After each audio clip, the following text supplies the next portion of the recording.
Hello, New Bedford, and welcome back to Innovate and Educate. My name is Dr. Matthew X. Joseph, and I am the Assistant Superintendent of Technology and Learning. And I am thrilled to be here continuing to share with you and talk about education in our schools and in the education world. And as I've been doing for the past 2 episodes, I've been talking about artificial intelligence in our schools and in the real ethos of education, and I want to continue to talk about that, and I'm thrilled that I get to have Katherine Ware, who is one of our MEQs at Normandin Middle School, who's doing her doctoral research on AI, and I thought it'd be a great continuation of what we are talking about to share with you the impact of AI on education. So Kathy, welcome to the show. Thank you.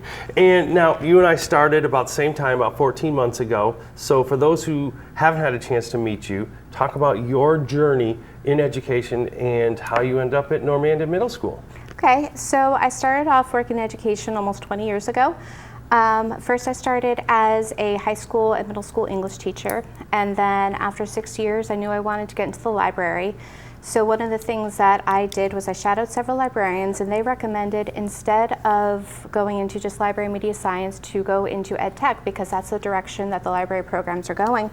So I started my master's in ed tech at New Jersey City University. After 2 years I got that, plus my library license and my supervisor license, but then I decided to just keep going with it, where I got my master's in educational leadership and administration with a concentration in urban schools. And then, so with that, I served as a library media specialist, technology teacher, department chair for several schools, several New Jersey, and several once I moved up to the Cape. Okay. So I was in Monomoy for 4 years, where I served as a library and technology teacher, plus a department chair for all the unified arts. And then after that, I moved into district administration in Plymouth as the library and technology coordinator. And after that, I knew I wanted to kind of go back into a school setting. I wasn't quite ready for the district level yet. Okay. So I decided to move into, and then I got the opportunity to start Normandin as an MEQ. Oh, that's awesome. And what does MEQ mean for those out there? Because we have so many acronyms in our profession. So MEQ is the Manager of Educator Quality. So my realm of basically what I do is I work with the teachers, I work with PD, teacher development, helping them with their licensing. I do a lot of coaching with the teachers. I also work with the students, but because I do have the ed tech background, a lot of my assistance also comes within that realm as well. And then, as you said, I've also this year started my doctorate in ed tech leadership. Wow, and a specific focus on artificial intelligence. And I learned that last year. You shared that with me. I was like, wow, and I want to learn more. And when I started this kind of series sharing, I said I knew you had to come on. So how did you become involved in AI in the classroom? Like, how did that start? So it honestly just happened by chance. I was in Plymouth at the time, and the superintendent came to me and was like, listen, all the superintendents are really concerned about this. There's this new thing called ChatGPT. And what do we do with it? Now, I'm the kind of person who, instead of like just looking things up online, I like to pull things apart. I was always that kid who would pull apart a computer to see how it works. I pull apart a toaster oven and see how it works to fix it. So that's what I did with discovering ChatGPT.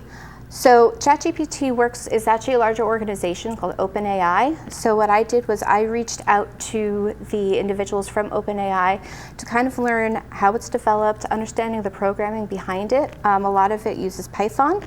So that is a coding language that I'm very familiar with.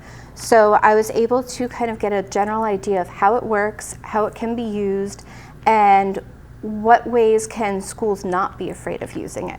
Sure. And I think that's the biggest piece, is that it's new. And anytime we have something new, it could be scary. And I know, as somebody who uses ChatGPT a lot and has Grammarly open all the time, it is something that I'm very comfortable with, but not everybody is. So what would be your recommendation for our educators in the community who are watching to really look at some of the concerns and address those concerns? Well, one of the things that I always tell anyone when they're asking about different AI software is that the software is only as smart as the person who programs it. Oftentimes when you're looking at these different AI programs, it's simply an algorithm that is used to put information together. Basically what I do is, instead of saying, oh yeah, that's this brand new thing, it can think for itself. No, it can't. Right. AI can only think for what the person who's programming it can do. So what I do is I let them know that, so that they have an understanding of, like, okay, it's not this magical thing that just happens. And then what I do is I show them how to use it as a tool to help them. Teachers right now have a lot on their plates with teaching the curriculum, with working with all the students, working with all the individual needs, and I see it as a way that teachers can then use it as a tool to kind of take a little bit off their plate. One of the things that I'm working on with the teachers right now, because we're at the point of them developing their SMART goals for the year, what I do is I work with them and I show them different AI tools that allow them to take their one idea and then build it into a SMART goal, but use the AI to kind of support them on that. One of the things that we like to focus on is ensuring that the learning objectives align with the standards. Sure. So what I've done is I've started working with the teachers on how to use AI and how to be very specific about what they're asking it to do, to help them create learning objectives that stay true and authentic to the teaching standards. No, and I think that's critically important. And one of the things I'm going to do, which I do with a lot of people I work with, I'm going to push you a little bit to dig a little deeper. And I know both of us really get excited to work with educators and deliver professional development and enhance their work. So in that work that you do, you touched on it briefly. How is this enhancing their practice in the classroom? So oftentimes, first of all, teachers in this district are given high quality instructional materials within their curriculum. And basically what it does is it allows them to transform their teaching practices. And so one of the things that is challenging sometimes is all the teachers get different levels of students. But no matter what, they need to teach to the standards. And you don't want to make the standards lower in order to help them. So what I do is I teach them how to use AI to differentiate their instruction and still put in the commands so that the instruction stays authentic to the learning standards and to the overall concepts within the units or within the lesson plan. And basically what I do is I'll give them a scenario of okay, this is we keep the text authentic. Sure. But if there's a question that the students might need to pull apart, what I do is I have them put into AI, I have them put in the learning standards, and AI has actually gotten pretty good at keeping things authentic to the standards, so that they can break down the questions, they can differentiate what they're doing, they can differentiate student work to support them so that they can work to grade level standards. Yeah, and I think that's critical as we look forward, because we're talking about AI as a thing. And I know in my work as a past principal, and even last year in our Office of School Performance and working closely with our Deputy Superintendent and our new Assistant Superintendent of Teaching and Learning, really having those high quality instructional materials is critical. That's the foundation. And that's really what impresses me about our district, is having these high quality materials. So how are you bringing this work together so that we're using the high quality materials with the AI and helping teachers plan for this? So as far as using the high quality instructional materials, the focus is on intentional planning. No matter what, even if the curriculum has a set of lessons, they still have to do the planning, and that planning has to be focused on how they're reaching their students. So what I do is basically, if they need something to be broken down, I say here, try this kind of software, or try putting this command in. Another thing that they can use it for, because there's a lot of writing tasks within the different curriculum, I know for social studies and for ELA, one of the things that they do ask is, well, how are we going to score the students? because sometimes like there isn't always a rubric or there isn't a set standard. I know that with the new social studies curriculum, they put it on the teachers to develop like how the students are going to be formally assessed. So what I did with them, and actually the past couple weeks, is I've been working with the social studies teachers in using AI to create a rubric. Okay, so what great. I did was I taught them how to pretty much like grab whatever the project is, and then also grab the standards that the project is supposed to align with, and then put in a certain command into ChatGPT or whatever software they're using. So that what it does is it creates a comprehensive rubric so that when the teachers are looking, well, how do I score them? Or how do we assess what they know? They have a rubric in front of them. And that actually brings up to, like one of our district goals is allowing students time for extended academic discourse. Yes. And a lot of the teachers come to me, they're like, oh, well, okay, we want the students talking, but what do we do with it? Like, how do we assess that they're really understanding? So that's when I brought it up to them. I said, well, think about what you're asking them to talk about. Sure. What are they discussing? And then you can actually build a rubric that you can essentially be clipboarding as you're walking around the classroom and saying, okay, are they at that level? Like, are they using the academic terms? And they can, and the whole thing is they don't have to come up with a rubric on their own. They just have to put the set standards, what they're looking for, different look-fors, and the AI tools create the rubrics for them. And I think that's great because it's not teaching for teachers. Teachers still need to instruct and have those relationships. And a few interviews back, I had our manager of information systems with me, Amanda, and we were talking about digital citizenship and being responsible with the technology. And we've talked a lot about teachers up until this point. And I want to talk about students and what's some of the work that you do. And I know you're in a middle school, so we have 6th through 8th graders, but I know your scope of lens is district-wide, and the research you're doing is also not just in a very small student group. How are we getting our students to use this new technology responsibly? So this is a discussion that's come up quite a bit in my doctoral classes. And one of the things about AI, first I'm going to say people are afraid of it because it's new.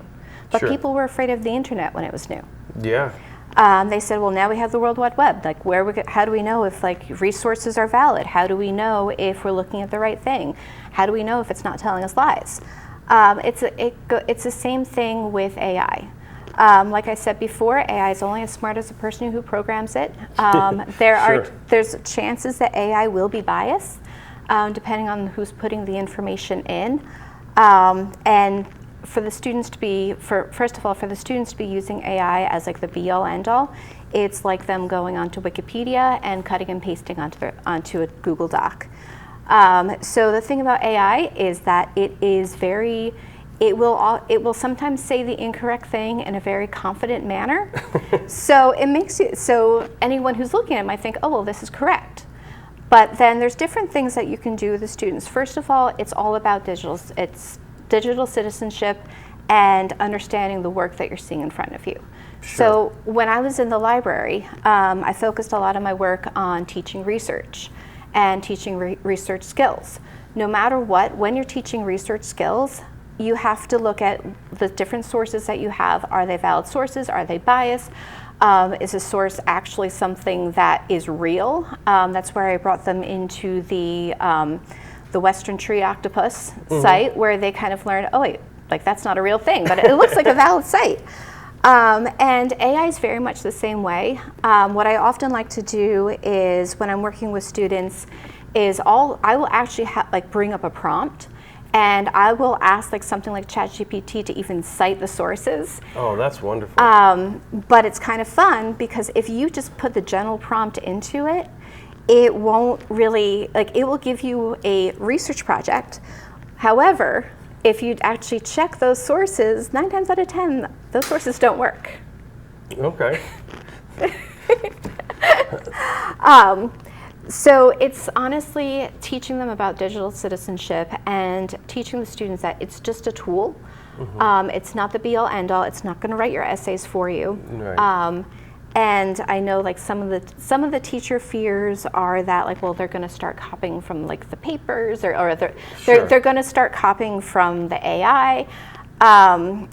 Fortunately, AI right now uses very predictable linguistic patterns. Okay. So it's very easy to predict, like, okay, the student used AI, and even with the new humanizing part of AI, it also uses slightly different, but it still uses linguistic patterns and of course that will put in incomplete sentences that don't work very well. So basically what I do is just focus on teaching the kids this is a tool, but it's not the be-all end-all, and it's not going to replace your writing, and it's not going to replace your research, because personally, I would not trust AI to do my research for me. Good. Well, I'm sure your university's happy about that too. Yeah. Well, this was great, and I hope that you continue that work, continue to share it with our district because it's so important. And as we evolve as educators and the technology evolves, we have to keep sharing about it, because for me, the biggest goal that I have is to continue to make classrooms as dynamic as the world around us. And hearing from amazing educators like Kathy, and like we had Amanda on, and I hope to continue to bring them on. Our goal is to educate you, the community, and then our personal goal within our jobs is to support educators, to support students. And I think all of that is why our district is so impactful. So thank you so much for coming in. Thank you for having me. And doing the great work that you do for Normandin as well as our district. And for those watching, continue to tune in as we bring you some new ideas. If you have ideas, feel free to reach out to me. Feel free to email me if there's something that you're interested in, and I'd be happy to deliver that to you, share as much as I can, and support you as a community to learn what we're doing within our schools and classrooms, and of course with our students. So thank you for watching. Continue to tune in to Innovate and Educate, and remember, every big idea starts with a splash and it ends making a whale of a difference.